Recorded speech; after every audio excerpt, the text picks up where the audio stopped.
Pasukan Rusia telah memasuki kota Velika Novosilka di Oblast Donetsk. Permukiman itu merupakan benteng utama terakhir Ukraina di wilayah Donbas Selatan.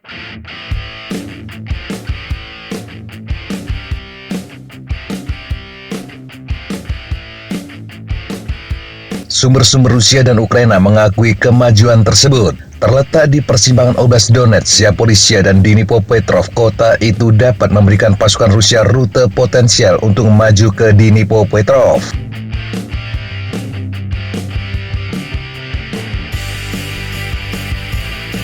Kementerian Pertahanan Rusia menyebutkan personel militer kelompok Vostok terus meretas pertahanan angkatan bersenjata Ukraina di Velika Novosilka. Prajurit dari kelompok militer tersebut memasang bendera Rusia di salah satu bangunan pusat permukiman.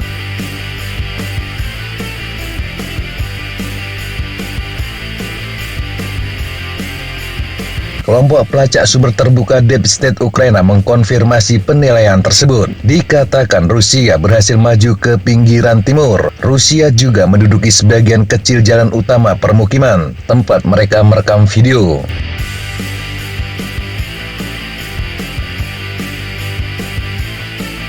Seperti Ukraina, Rusia melihat wilayah ini sebagai bagian penting dari medan perang. Velika Novosilka adalah garis pertahanan dan pusat logistik terakhir yang besar. Kementerian Pertahanan Rusia menyebutkan benteng ini telah dipersiapkan dengan baik oleh angkatan bersenjata Ukraina di arah Donetsk Selatan.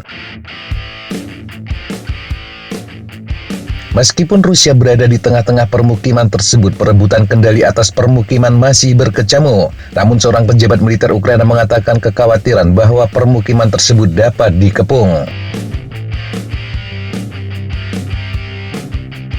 Rusia disebut melancarkan serangan campuran infanteri dan mekanis. Viktor Tregubov mengatakan ada banyak masalah di sana. Tregubov adalah perwakilan kelompok operasional strategis Ukraina di Kortisia. Dia mengatakan Velika Novosilka sekarang berada dalam situasi agak sulit. Rusia memiliki keunggulan kuantitatif yang besar, khususnya dalam hal personel.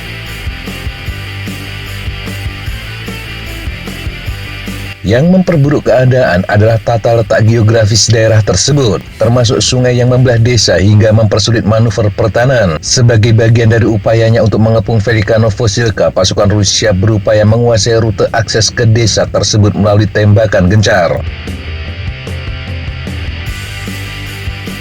Meskipun kota itu dalam bahaya, beberapa blogger militer Rusia mengatakan pertempuran sengit masih berlangsung. Mereka menyebut masih terlalu dini untuk berbicara tentang pembebasan desa, tetapi Ukraina dikatakan tidak lagi memiliki pertahanan yang koheren.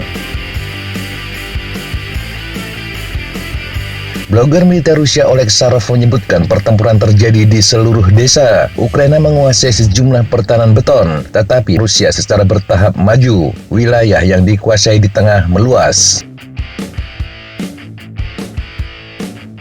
Saat Rusia terus maju dengan cepat di wilayah timur Ukraina, para pejabat di Kiev khawatir jatuhnya Velika Novosilka dapat berdampak berantai. Kemajuan Rusia di Oblast Dnipropetrovsk yang dikuasai Ukraina dengan kuat akan semakin mempersulit kemampuan Ukraina untuk mempertahankan wilayah timurnya.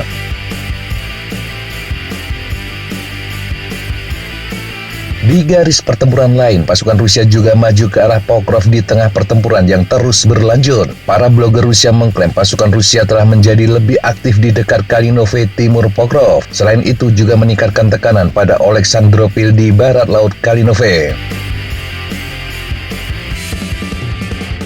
Kepala Staf Batalion Ukraina yang beroperasi di arah Pokrov mengatakan pasukan Rusia secara aktif menggunakan drone kabel serat optik dan pasukan Ukraina menggunakan senapan atau senjata kecil lainnya untuk mengusir pesawat tanpa awak. Kepala Staf mencatat pasukan Rusia menggunakan taktik yang sama di mana mereka maju dalam kelompok infanteri kecil ke titik konsentrasi dan kemudian menyerang bersama sebagai kelompok yang lebih besar, biasanya lebih dari 10 orang. Sedangkan Wakil Komandan Batalion Ukraina yang beroperasi di arah Pokrov mengatakan pasukan Rusia bergerak maju dalam tim yang terdiri dari 1 atau 2 orang di bawah kabut. Rusia juga menggunakan pesawat tanpa awak untuk mengalihkan perhatian pasukan Ukraina. Pasukan Rusia baru-baru ini juga maju ke arah Kurakhove di tengah operasi ofensif yang terus berlanjut di daerah tersebut. Pasukan Rusia sedikit maju ke timur dan selatan Slovianka dan hingga ke pinggiran timur Andrivka, barat laut Kurakhove. Di Kursk, pasukan Rusia melanjutkan operasi ofensif, tetapi hingga 25 Januari mereka tidak membuat kemajuan yang dikonfirmasi. Situasi yang sama juga terjadi di Kharkiv. Pasukan Rusia melanjutkan serangan darat di timur laut kota Kharkiv dekat Vovchansk dan Tike pada 24 dan 25 Januari, tetapi mereka tidak bergerak maju. Sejumlah laporan bahkan menyebutkan Ukraina justru memukul mundur serangan Rusia dengan dukungan kendaraan lapis baja di dekat Tike.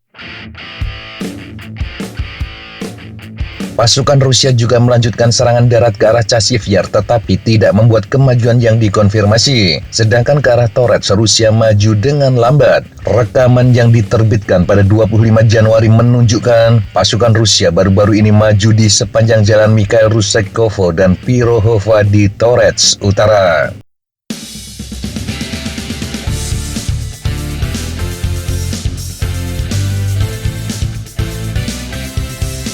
Demikian sahabat Jatapa informasi yang bisa kita sampaikan untuk kesempatan kali ini. Sampai jumpa di kesempatan yang berbeda. Tetap semangat dan jaga kesehatan. Salam Fly Like an Eagle, Fight Like a Falcon.